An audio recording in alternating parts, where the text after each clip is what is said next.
Using the internet the wrong way is like swinging an axe at your own leg, then wondering why you can't walk properly.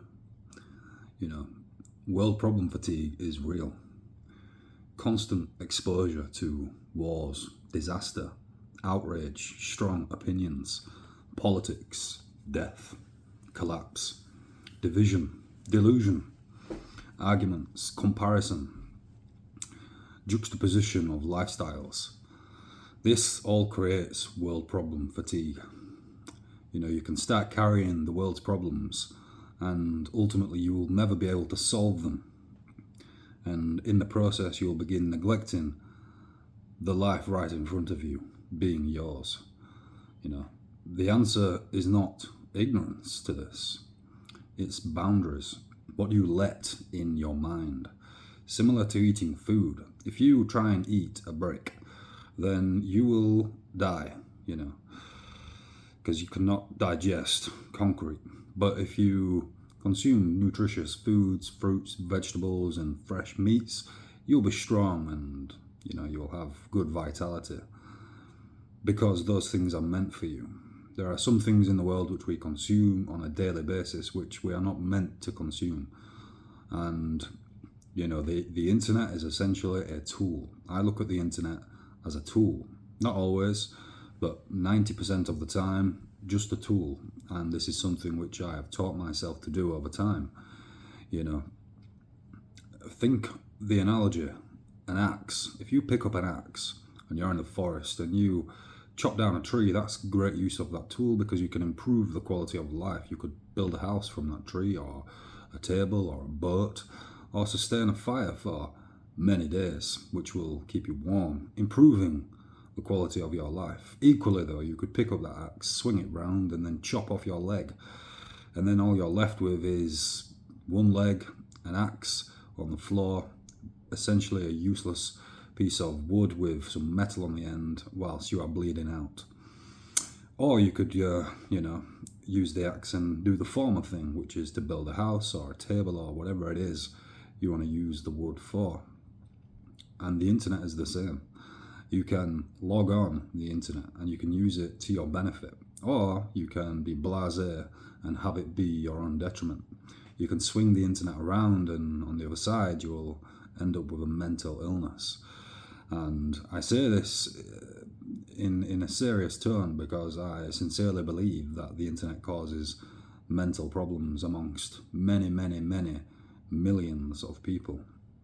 And that's not to say the internet is this inherently bad thing, because I don't believe it is. I just believe it's a tool, like that piece of wood with the metal on the end.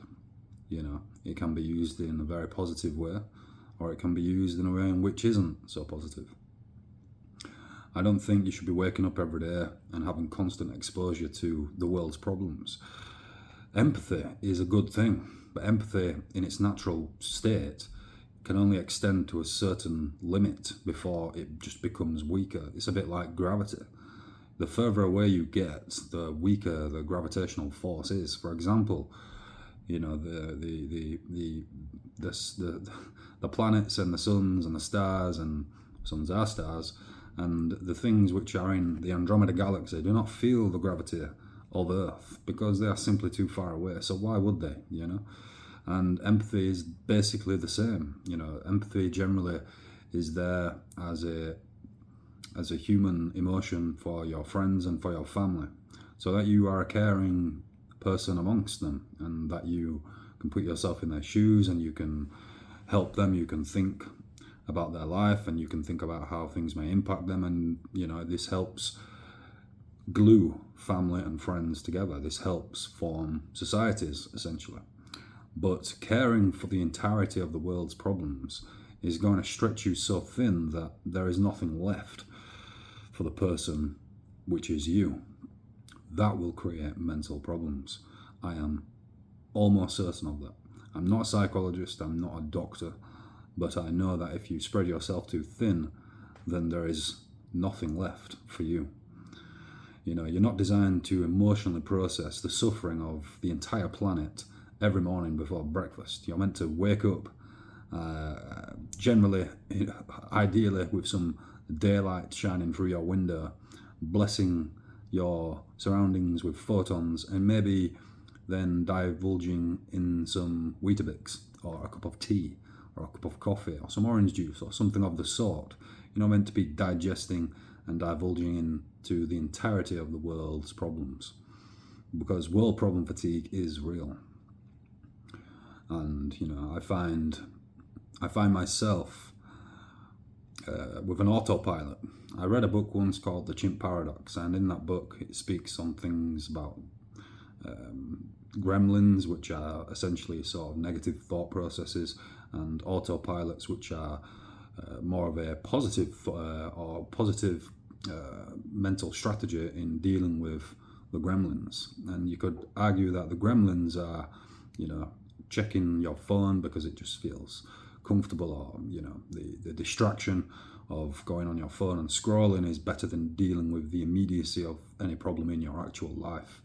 Whereas an autopilot that you would install in the programming in your own brain would be the idea, well, if I find myself scrolling, doing this action with my thumb on my phone, and I've been doing this for more than a few minutes, then stop.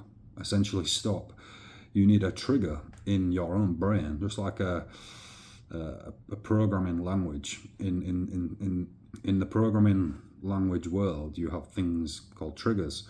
For example, if you click a button on a website, there will be a trigger to take you to the next page, or something like that, as a very vague and basic, simple example. A process will begin when an action is taken, essentially.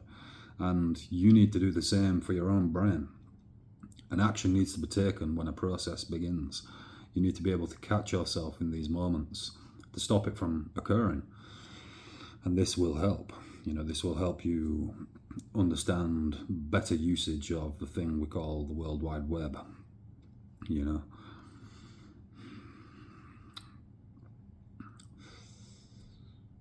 World problem fatigue is real.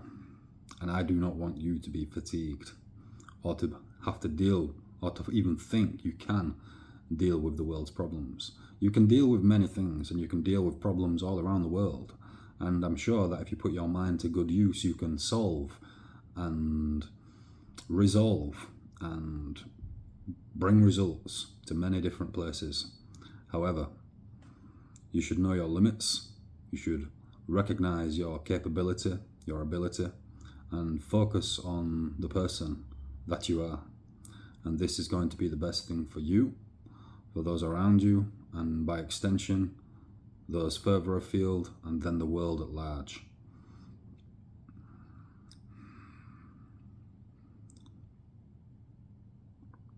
World problem fatigue is real. This is Jake O'Neill. Thank you for watching. Hope to see you in the next one.